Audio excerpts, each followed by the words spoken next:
Halo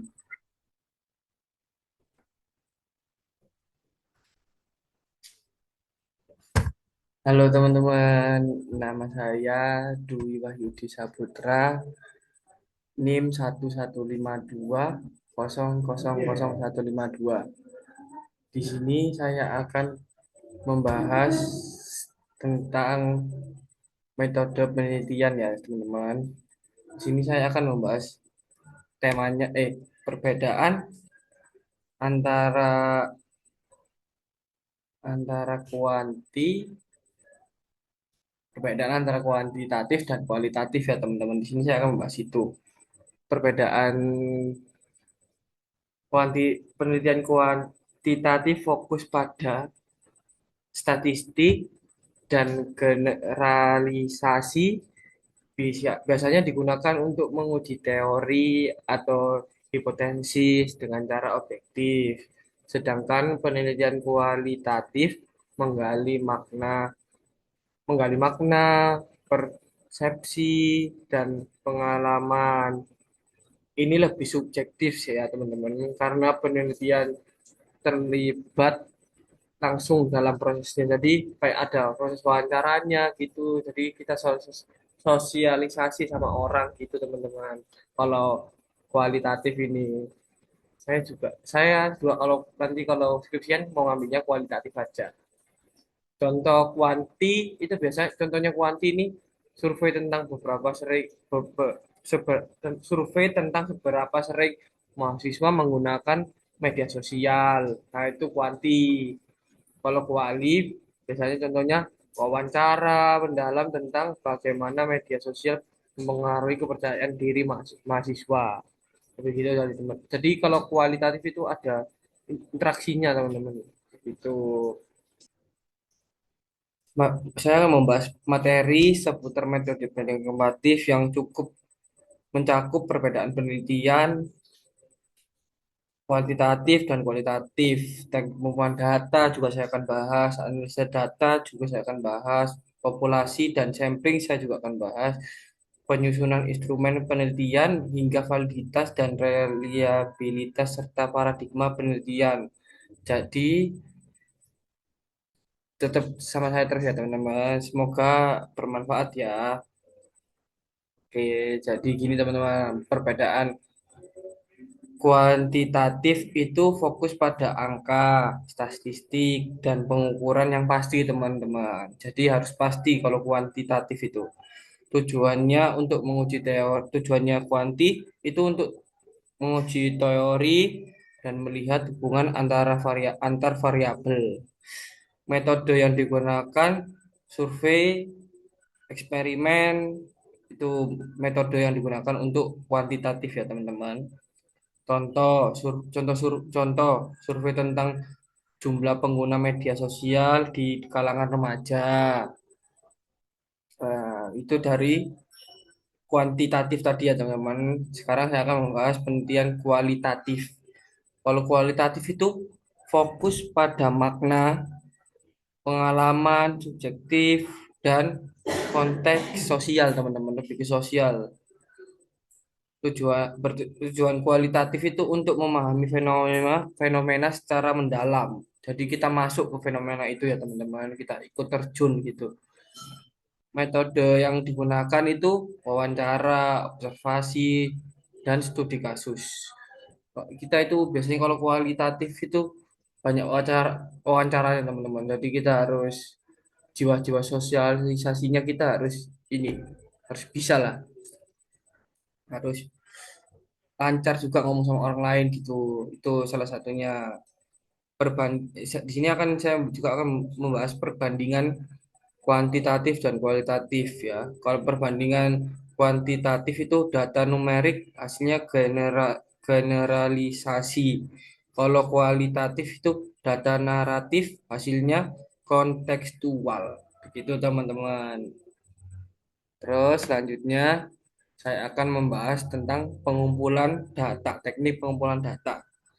Nah, teknik pengumpulan data kuantitatif itu wawancara mendalam, bertanya secara langsung untuk menggali makna gitu teman-teman. Bentar. Maaf. Bentar. Observasi itu kuanti. Untuk kuanti itu kita harus kuantitatif itu harus observasi, observasi partisipatif gitu teman-teman. Penelitian terlibat langsung di lapangan. Terus habis itu ada dokumentasi. Dokumentasi itu menganalisis arsip, foto atau rekaman. Begitu teman-teman.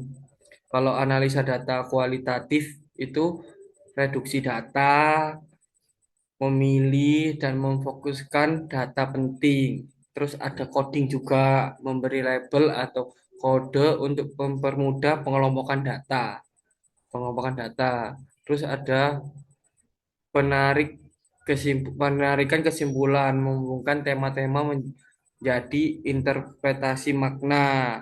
Nah, contohnya jika peneliti gaya komunikasi pedagang kaki lima, data dari wawancara dan observasi dikoding berdasarkan tema seperti strategi promosi atau pendekatan personal, teman-teman. Terus teknik pengumpulan data dan analisis data, teknik data kuantitatif itu kuesioner teman-teman, ada kuesioner tertutup ya teman-teman. Responden memilih jawaban dari pilihan yang tersedia, jadi kita milih, jadi kita ada beberapa pilihan. Nah, itu responden suruh untuk memilih. Skala Likert untuk mengukur sikap atau pendapat. Terus tes eksperimen untuk mengukur hasil perlakuan tertentu itu teman-teman. Eksperimen itu ini ya dari sini. Terus analisa data kuantitatif itu statistik deduktif sama statistik inver- inversial. Itu contohnya survei 1.000 mahasiswa dan frekuensi menonton di YouTube dan menghubungkan dengan konteks belajar menggunakan analisis korelasi persen gitu teman-teman. Terus selanjutnya saya akan membahas itu tadi udah analisa data ya teman-teman, itu tadi ini ini tadi yang saya sebutkan analisa data ini. Terus saya akan membahas populasi dan sampel. Populasi itu keseluruhan subjek penelitian. Contohnya seluruh mahasiswa Untak semester 6. Nah, itu populasi teman-teman. Kalau sampling itu bagian dari populasi yang dijadikan responden. Gitu, menggunakan metode random sampling, peluang sama bagi semua, purpose sampling, dipilih berdasarkan kriteria tertentu. Ada juga snowball sampling, responden awal merekomendasikan responden lain, gitu teman-teman. Kayak jadi dari mulut ke mulut responnya itu. Kalau snowball sampling itu dari mulut ke mulut biasanya. Kalau tolong kok, oh ini sini, oh ini tolong lagi, itu minta tolong lagi, siapa gitu teman-teman. Contohnya dalam penelitian tentang perilaku komunikasi mahasiswa aktif organisasi, sampelnya bisa dipilih secara purposif itu teman-teman. Terus saya juga akan ini membahas ini apa, kita menyusun instrumen pada penelitian kuantitatif. Instrumen itu sama dengan alat bantu untuk pengumpulan data ya teman-teman.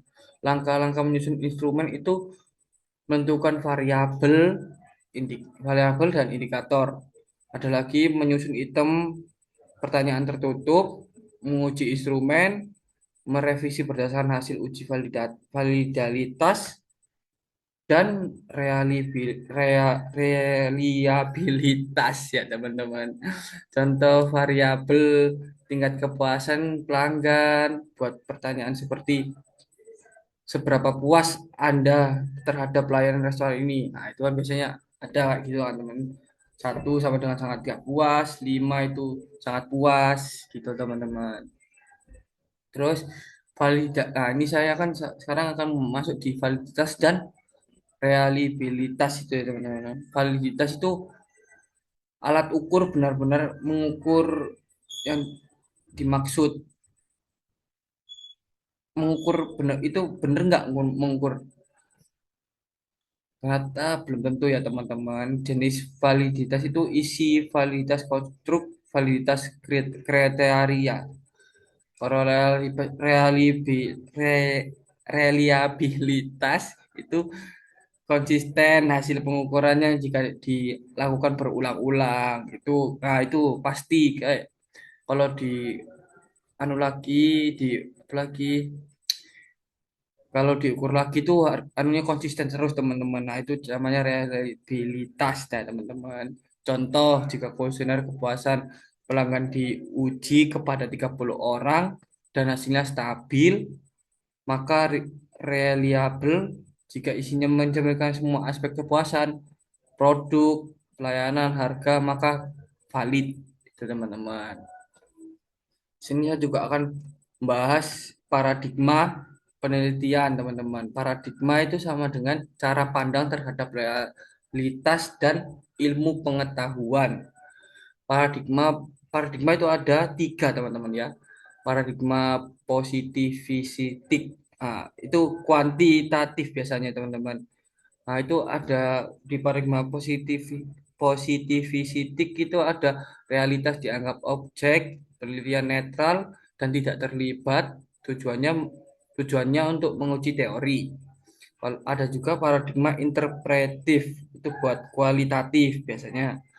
Realitas dianggap subjektif. Penelitian terlibat aktif dalam konteks sosial. Nah, itu peneliti itu aktif, harus aktif. Kita harus aktif kalau kuali itu. Seperti yang saya bilang tadi ya, teman-teman. Kita harus aktif kalau kuali. Tujuannya itu tujuannya paradigma ini untuk memahami makna. Ya, teman-teman. Terus ada lagi paradigma kritis. Paradigma kritis itu fokus pada ketimpangan dan perubahan sosial. Penelitian sebagai agen perubahan, teman-teman, gitu ya.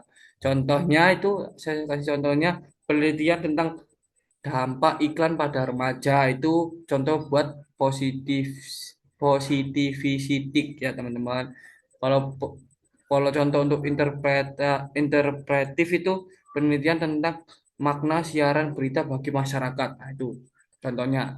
Kalau contohnya kritis itu contohnya paradigma kritis penelitian tentang ketimpangan gender di media. Nah, itu teman-teman. Jadi itu tadi yang saya udah jelaskan buat teman-teman. Demikian ya penjelasan saya mengenai metode penelitian komunikasi. Semoga semoga video ini semoga video ini membantu teman-teman dalam memahami perbedaan pendekatan teknik hingga paradigma penelitian.